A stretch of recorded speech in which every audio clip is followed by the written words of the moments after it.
صرف 7 دن تک استغفار ایسے کر لیں جیسے میں ویڈیو میں بتاؤں گا۔ 8ویں دن آپ کی زندگی کی ہر مشکل، ہر پریشانی حل ہو جائے گی اور اللہ پاک آپ کو اسی جگہ سے رزق عطا کرے گا کہ آپ سوچ نہیں سکتے۔ جی ہاں، یہ بہت اہم اور بڑی معلوماتی ویڈیو ہے، اس لیے آخر تک پوری دیکھیں۔ آج کی ویڈیو کا ٹاپک بہت دلچسپ ہے۔ اگر آپ اپنی زندگی میں مسائل کا سامنا کر رہے ہیں، مشکلات میں پھنس رہے ہیں یا رزق اور اللہ کی نعمتوں میں برکت چاہتے ہیں تو یہ ویڈیو خاص آپ کے لیے ہے۔ میری باتیں پوری توجہ سے سنیے گا۔ ایک بات بہت وزنی ہے۔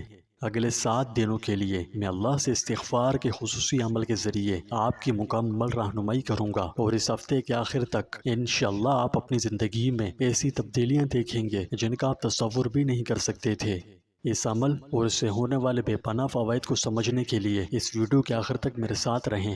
استغفار یا اللہ سے معافی مانگنا ایک طاقتور عمل ہے۔ یہ ہمارے دلوں کو صاف کرتا ہے، یعنی استغفار ہمیں روحانی طور پر پاک کرتا ہے۔ جب ہم اخلاص کے ساتھ اللہ سے معافی مانگتے ہیں تو یہ ہمارے گناہوں اور غلطیوں کے بوجھ کو ہٹانے میں مدد کرتا ہے، ہمیں روحانی طور پر پاکیزہ بناتا ہے۔ سچے دل سے معافی مانگنے سے ہم اپنے گناہوں اور غلطیوں کے بوجھ سے راحت محسوس کر سکتے ہیں، جس سے ہمیں اندرونی سکون حاصل ہوتا ہے۔ معافی مانگنے کا یہ مبارک عمل ہمارے ضمیر کو صاف کرتا ہے، ہمارے دلوں کو اس منفیت اور جرم سے پاک کرتا ہے جو گناہ کا سبب بن سکتا ہے۔ یہ تازہ دم ہونے، روحانی طور پر صاف ستھرا اور اللہ کے قریب ہونے کا ایک روحانی طریقہ ہے۔ آسان لفظوں میں استغفار ہمارے گناہوں کو دور کرتا ہے اور ہمیں اللہ کی رحمت کے قریب لاتا ہے۔ نبی کریم صلی اللہ علیہ وسلم نے استغفار کی اہمیت پر زور دیا، اس کے بے شمار فوائد ارشاد فرمائے ہیں۔ رسول اللہ صلی اللہ علیہ وسلم نے فرمایا، میرے دل پر غفلت کا پردہ آ جاتا ہے، حالانکہ میں اپنے پروردگار سے ہر روز 100 بار استغفار کرتا ہوں۔ حضور اکرم صلی اللہ علیہ وسلم کی سنت ہے کہ آپ دن و رات میں 70 مرتبہ سے زیادہ اللہ تعالیٰ سے استغفار کرتے تھے۔ غور کیجئے، یہ امام الانبیاء حضرت محمد رسول اللہ صلی اللہ علیہ وسلم کی حالت تھی، جبکہ آپ گناہوں سے پاک و صاف انسان تھے۔ اللہ تعالیٰ نے آپ کے اگلے اور پچھلے سارے گناہوں کو بخش دیا تھا، اس کے باوجود آپ استغفار کرتے تھے۔ جبکہ ہم کمزوروں کی کیا حالت ہے کہ ہم آپ کے امتی ہیں اور آج کے اس پچھلے زمانے کے خطا کار اور گناہ کرنے والے کمزور مسلمانوں میں سے ہیں، اور اپنی مشغولیت کی وجہ سے اللہ تعالیٰ کے ذکر اور اس کی اطاعت و فرمانبرداری اور اسے تقرب حاصل کرنے، نیز گناہوں کا مرتکب ہو کر اس سے استغفار کرنے میں بہت ہی غافل ہیں اور سستی برتتے ہیں۔ ان گناہوں کو کرتے وقت ہمیں علم ہوتا ہے، لیکن بعد میں ہم اسے بھول جاتے ہیں، یاد ہی نہیں رہتا۔ لہٰذا ایسا نہ کریں، بلکہ ہر وقت استغفار کی خوب کثرت کریں۔ اللہ سبحانہ و تعالیٰ نے جس وقت بندوں کو پیدا کیا، وہ ان کی طبیعت و مزاج کو اچھی طرح جانتا تھا کہ انسان بہت زیادہ غلطیاں کریں گے اور اس کی عبادت میں حدود سے تجاوز کریں گے۔ پھر ان کے علم کی کمی کو بھی جانتا تھا، اس لیے اپنی رحمت سے بندوں پر رحم کرتے ہوئے ان لوگوں کو استغفار کی نعمت عطا کی جو اللہ کی عبادت خالص نیت سے کرتے ہیں، لیکن کبھی کبھی جان بوجھ کر یا اپنی نادانی کی وجہ سے گناہوں کے شکار ہو جاتے ہیں۔ پھر اس کے بعد اپنے رب کی بخشش و مہربانی کو یاد کرتے ہیں، اس سے استغفار طلب کرتے ہیں اور شرمندہ ہو کر اس سے معافی مانگتے ہیں، تو وہ ان کے لیے رحمت کا دروازہ کھول دیتا ہے، اور یقیناً وہی بہت زیادہ رحم کرنے والا اور گناہوں کو بخشنے والا اور مہربان ہے۔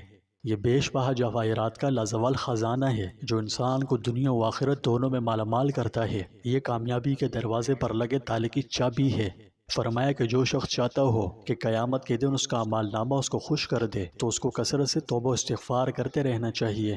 رسول اللہ صلی اللہ علیہ وسلم نے فرمایا، جو شخص استغفار کی پابندی کرے گا، اللہ تعالیٰ اس کی ہر تنگی کو دور کر دے گا اور ہر غم سے خلاصی دے گا، اور اس کو روزی ایسی جگہ سے دے گا جہاں سے اس کو گمان بھی نہ ہوگا۔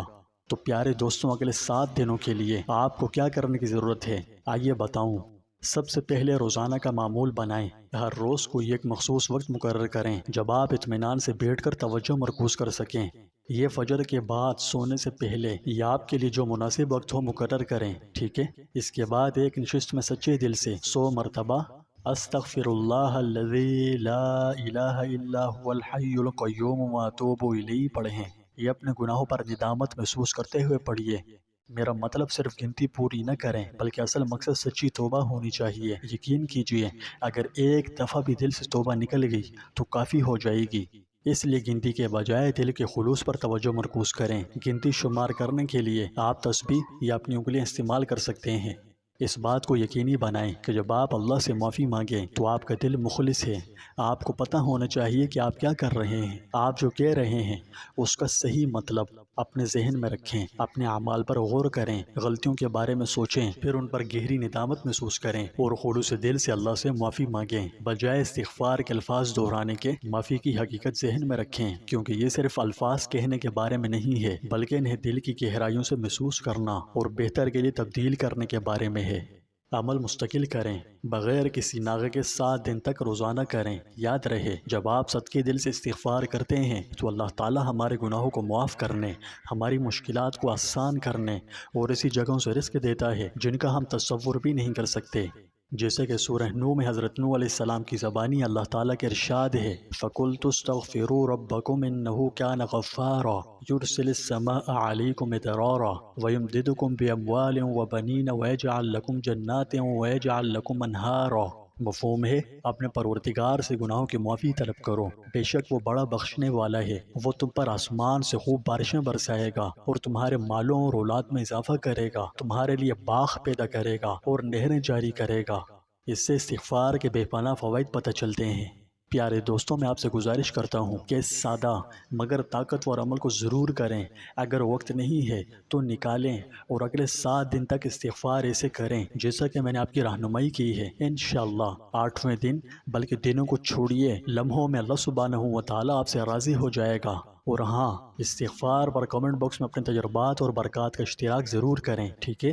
آئیے ایک دوسرے کو استغفار کے معجزات سے متاثر کریں۔ یاد رکھیں، اللہ سبحانہ و تعالی ہمیشہ معاف کرنے والا ہے، وہ معافی کو پسند کرتا ہے، اس لیے آئیے اللہ سے سچی معافی مانگیں۔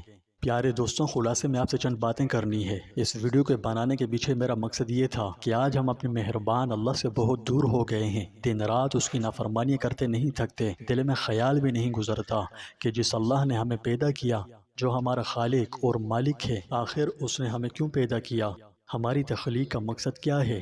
اس کے برعکس ہم اس کے باغی ہو گئے ہیں۔ تو یاد رکھیے، اللہ کی رحمت جتنی وسیع ہے اس کا غضب و قہر بھی شدید ہے۔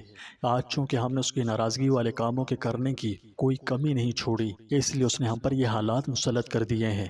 وقت کی سخت پکار ہے کہ فوراً اللہ کے سامنے اپنا سر تسلیم خم کریں، اس کے حضور خوب رو رو کر معافی مانگیں، اپنے گزشتہ زمانے کو سامنے رکھتے ہوئے ایک ایک غلطی پر ندامت کے آنسو بہاتے ہوئے سچی توبہ استغفار کریں۔ صرف ایک دفعہ دل سے سچی پکی توبہ کر لیں، کبھی اسے نہ توڑیں، ہمیشہ قائم رہیں۔ اگر ٹوٹ بھی جائے تو دوبارہ کر لیں۔ اس کے بعد اگر اللہ تعالیٰ نے حالات نہ بدلے، یہ ممکن ہی نہیں، اللہ حالات بدلے گا، ضرور بدلے گا، انشاءاللہ آپ خود دیکھیں گے۔ بس اسے راضی کرنے کی چھوٹی ہی صحیح مگر کوشش تو کریں۔ اللہ ہم پر اپنی رحمتیں نازل فرمائے اور ہماری زندگی کے ہر مسئلے کو حل کرے۔